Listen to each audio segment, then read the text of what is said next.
Student, তোমরা যারা ক্যালকাটা ইউনিভার্সিটির আন্ডারে 5th সেমিস্টারের ছাত্রছাত্রী আছো এবং তোমাদের রাষ্ট্রবিজ্ঞান সাবজেক্টে অনার্স আছে, তোমাদের জন্য আজকের ক্লাসটা খুবই গুরুত্বপূর্ণ। আজকের ক্লাসে তোমাদের ডিএসসি A1 এবং A2 পেপারের 100% কমনযোগ্য সাজেশন নিয়ে আলোচনা করব এবং এই পরীক্ষার সময় এই দুটো পেপার তোমরা কিভাবে তৈরি করবে, অর্থাৎ কিভাবে পড়াশোনা করলে বেশি কমন পাবে এবং বেশি নম্বর পাবে, সেটা নিয়েও আলোচনা করব। প্রথমেই তোমাদের যে বিষয়টা বলার আছে, তোমাদের আজকের অর্থাৎ 10 তারিখে সিসি 11 পেপারের পরীক্ষা, এরপরে তোমাদের সিসি 12 পেপারের পরীক্ষা আছে, তারপর ডিএসসি A, ডিএসসি B। তবে তোমাদের বলবো যে এই যে সিসি 11 তোমরা পরীক্ষা দিলে, এরপরে সিসি 12 এর পরীক্ষার মাঝে যে গ্যাপটা তোমাদের আছে, এই গ্যাপটাকে কাজে লাগাবার চেষ্টা করো আর এই সময়ে তোমরা এই ডিএসসি পেপারগুলোকে তৈরি করার চেষ্টা করো। কারণ সিসি 11 এবং সিসি 12 এর তুলনায় ডিএসসি পেপারগুলো একটু শক্ত, সেই কারণে তোমাদের এই গ্যাপ সময়টাকে কাজে লাগাতে হবে। এবং প্রথমে তোমরা বুঝে নাও কিভাবে পড়বে, তারপর আমি সাজেশন নিয়ে আলোচনা করব। দেখো কিভাবে পড়বে। তোমাদের টোটাল 65 নম্বরের পরীক্ষা হয়ে থাকে এই পেপারগুলিতে। 3 ধরনের প্রশ্ন থাকে, এসএকিউ 10 নম্বর, 15 নম্বর। এসএকিউর জন্য কি করবে আমি আগেও বলেছি, এখনো বলছি। প্রথম তোমাদের কাজ এসএকিউর জন্য যেটা, সিলেবাস খুঁটিয়ে পরে পড়বে।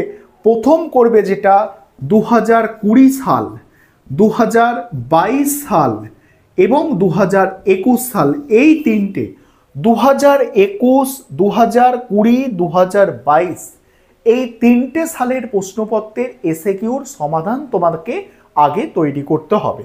সেটা ডিএসসি A1 হোক আর ডিএসসি B1 হোক, এইটুকু কাজ হয়ে যাবে প্রথম, এটা কাজ।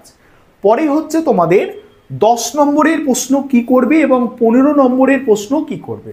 দেখো আমি স্ক্রিন রেকর্ডের মাধ্যমে তোমাদের দেখাচ্ছি, একদম বিষয়বস্তুগুলো খুব ভালো করে আলোচনা করার চেষ্টা করেছি যে কোন প্রশ্নগুলোর ওপর তোমরা বেশি গুরুত্ব দেবে।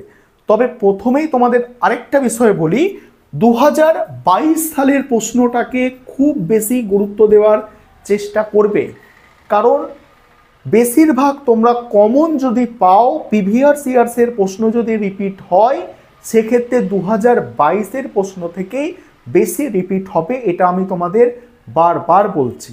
ঠিক আছে, তাহলে এবারে তোমরা সাজেশনটা দেখে নাও দুটো পেপারের। আরেকটা বিষয় বলে নিই, তোমাদের জন্য অনলাইন কোচিং ক্লাস চলছে। তোমরা যদি পেড ব্যাচে অ্যাডমিশন নিতে ইচ্ছুক থাকো, স্ক্রিনে যে নম্বর দেখতে পাচ্ছ এই নম্বরে যোগাযোগ করে 6 সেমিস্টারের জন্য অ্যাডমিশনটা নিয়ে নিতে পারো। চলো তোমরা এই দুটি পেপারের সাজেশন দেখে নাও, আর যেটুকু সময় আছে দেখো সেই সময়টাকে ভালো করে কাজে লাগাও। কারণ তোমাদের আমি আগের যে সাজেশনটা দিলাম লাস্ট মিনিট, সেখানে বলেছি যে তুমি যদি ভালো পড়ো তবে ভালো লিখতে পারবে, আর ভালো লিখলে তবে ভালো কিন্তু নম্বরটা পেতে পারবে। তার জন্য প্রথম কাজ হচ্ছে তোমাকে সময়টাকে সঠিকভাবে কাজে লাগানো, যেটুকু সময় হাতে আছে সেই সময়টুকু কাজে লাগানো। সারা বছর কি হয়েছে সেটাকে চিন্তা ভাবনা না করা, অর্থাৎ অনেক কিছু কারণ থাকতে পারে আমার সারা বছর তেমন করে প্রস্তুতি নেওয়া হয়নি, তবে এই পরীক্ষার দিন কটা, যে কটা ঘন্টা, যে কটা দিন তোমার কাছে আছে সেটাকে কাজে লাগাও। চলো এই দুটি পেপারের সাজেশন দেখে নাও। ডিএসসি পেপারগুলো এই গ্যাপে একটু ভালো করে তোমরা প্রস্তুতি নিয়ে দেখে নাও। এবার তোমরা সাজেশন দুটো পেপারের, অর্থাৎ ডিএসসি A1 পেপার এবং ডিএসসি A2 পেপারে। তোমাদের আবারও বলছি, সিসি 12-এর পরীক্ষা এখন বাকি আছে, এখন ডিএসসি পেপারগুলো এই গ্যাপে একটু নিজেরা তৈরি করো। দেখো প্রথমে ডিএসসি A1 পেপার দেখো, যেটা হচ্ছে জেন্ডার অ্যান্ড পলিটিক্স পেপারের নাম।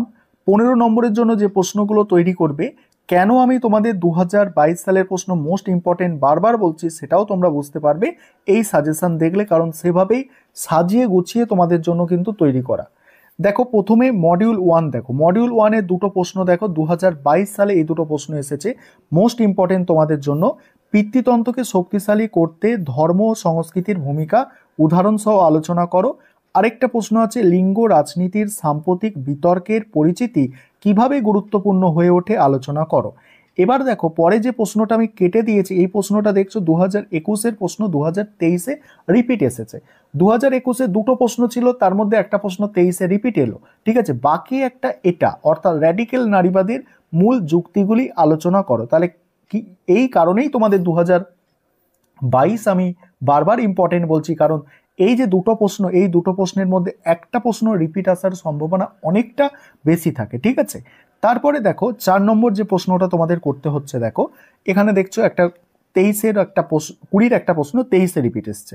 দেখো 4 নম্বর যে প্রশ্নটা তোমাদের করতে বলছি এখানে, তুমি কি মনে করো নারীবাদী দৃষ্টিভঙ্গিতে পিতৃতন্ত্র, লিঙ্গ, ক্ষমতার ধারণা পারস্পরিক সম্পর্কিত, যুক্তি সহ আলোচনা করো। এবার মডিউল 2 দেখো, মডিউল 2-এ প্রথম প্রশ্ন আছে, ঔপনিবেশিক ভারতে জাতীয় আন্দোলনে নারীদের ভূমিকা সংক্ষেপে আলোচনা করো। তারপরের প্রশ্ন দেখো, অদৃশ্য শ্রম বলতে কি বোঝো, ভারতে মহিলাদের অর্থনৈতিক অবস্থানের ওপর এর প্রভাব। দেখো ভারতে মহিলাদের রাজনৈতিক ক্ষমতায়নে নারী আন্দোলনের ভূমিকা। নেক্সট আছে দেখো, ভারতের শ্রম অর্থনীতিতে নারীর ভূমিকার ওপর একটি টিকা। আর সাম্প্রতিক ভারতে নারী আন্দোলনের প্রশ্নটি কি ভূমিকা পালন করেছে, সত্তার প্রশ্নটি কি ভূমিকা পালন করেছে। পুনরুৎপাদিত শ্রম ও যত্ন শ্রমের মধ্যে সম্পর্ক। দেখো এই প্রশ্নটা একটু ভালো করে এবারে তৈরি করো তোমরা, এই 6 দাগের প্রশ্নটা সবকটাই এখানে করতে হবে, কারণ এখানে তোমাদের একটু চাপের আছে, তোমরা নিজেরাই বুঝতে পারছো। কারণ এখানে মডিউল 2 থেকে যে প্রশ্নগুলো এসেছে কোনো প্রশ্ন রিপিট নেই পিভিআরসিআরসি, অর্থাৎ এখানে আমি তোমাদের সাজেস্ট করব এখানে যে 6টা প্রশ্ন আছে 6টাই দেখতে, তার মধ্যে এই প্রশ্নটা একটু ভালো করে তোমরা দেখো, এবং 2022-এর প্রশ্ন অতি অবশ্যই ভালো করে দেখতে হবে, এটাতে আর বলার কিছুই থাকে না। এবার 10 নম্বরের প্রশ্ন, 10 নম্বরের প্রশ্ন মডিউল 1 থেকে দেখো, প্রথম প্রশ্ন, ছেদযুক্ত নারীবাদের মূল যুক্তিগুলি আলোচনা করো। দ্বিতীয় প্রশ্ন, উন্নয়নে রাষ্ট্রের ভূমিকা সম্পর্কে নারীবাদী বিতর্কের মূল ধারাগুলি বিশ্লেষণ করো। তারপরে আছে দেখো পরের প্রশ্ন কি আছে, দেখো রাজনীতির ক্ষমতায়নে লিঙ্গায়িত রূপ কিভাবে কাজ করে। নেক্সট আছে সমাজতান্ত্রিক নারীবাদের প্রধান দাবিগুলি বর্ণনা করো। নেক্সট পিতৃতান্ত্রিক সংস্কৃতি বলতে কি বোঝো। পরের প্রশ্ন আছে দেখো ব্যক্তিগত হলো রাজনৈতিক বিবৃতিটি ব্যাখ্যা করো। ঠিক আছে, এখানে দেখো 6টা প্রশ্ন, এই 6টাই তোমাদের দেখতে হবে, তার মধ্যে 2022টা ভালো করে দেখবে। এবারে আছে মডিউল 2 দেখো, মডিউল 2 এ প্রথম প্রশ্ন, ভারতের স্বতন্ত্র নারীবাদী আন্দোলনের উদ্ভবের প্রেক্ষিতে আলোচনা করো। নেক্সট আছে যত্ন অর্থনীতিতে শ্রমের দেখো বিভাজনের প্রকৃতি ব্যাখ্যা করো। তারপরে দেখো গার্হস্থ্য হিংসা নিবারণ সংক্রান্ত আইন সংক্ষিপ্ত বর্ণনা দাও। নেক্সট ভারতের যৌন শ্রমিক আন্দোলনের ওপর একটি টিকা। নেক্সট আছে দেখো ভারতের স্বতন্ত্র নারীবাদী আন্দোলনের উদ্ভবের প্রেক্ষিতটি আলোচনা করো। নেক্সট আছে নারীদের প্রধান অধিকার সংক্রান্ত মূল দাবিগুলি আলোচনা করো। এই প্রশ্ন কটা তোমরা করো, ঠিক আছে। এবার ডিএসসি A2 যাদের আছে তোমরা একটু দেখো কি করবে। তোমাদের যাদের ডিএসসি A2 পেপার আছে দেখো 15 নম্বরের যে প্রশ্ন তোমাদের তৈরি করতে হবে, দেখো 15 নম্বরের মডিউল 1 থেকে দেখো প্রথম প্রশ্ন, নেপালের সংসদীয় প্রজাতন্ত্র গড়ে ওঠার পেছনে মৌলিক উপাদানগুলির ভূমিকা আলোচনা করো। তোমরা ভাবছো যে আমাদের এখানে 2022 2021 লেখা নেই, 2022 প্রথম দুটো প্রশ্নই থাকছে 2022, তারপর 2021, তারপর 2020, এইভাবেই কিন্তু সাজানো। প্রথম দুটো মোস্ট ইম্পর্টেন্ট, দক্ষিণ এশিয়ার রাজনীতিতে ভূ রাজনৈতিক উপাদানগুলির প্রভাব। আর 3 নম্বর প্রশ্ন হচ্ছে ভুটানের সাংবিধানিক রাজতন্ত্র প্রতিষ্ঠার ও প্রসার সম্পর্কে আলোচনা করো। এই প্রশ্নটা তোমাদের এখানে করতে হবে। তারপরের প্রশ্ন কি আছে দেখো, পরের প্রশ্ন আছে নেপালের রাজতন্ত্রের অবসান এবং সাংবিধানিক গণতন্ত্র প্রতিষ্ঠায় বিভিন্ন দলের ভূমিকা আলোচনা করো। পরের প্রশ্ন আছে দক্ষিণ এশিয়া রাজনীতিতে কর্তৃত্ববাদের বিভিন্ন ধারার ওপর আলোচনা করো। এখানে দেখো 2021-এর একটা প্রশ্ন কিন্তু 23-এ রিপিট এসেছে। তারপরে দেখো মডিউল 2 দেখো, মডিউল 2-এ প্রথম প্রশ্ন, ভুটানের উদ্বাস্তু সংস্থার ইতিহাস সম্পর্কে আলোচনা করো।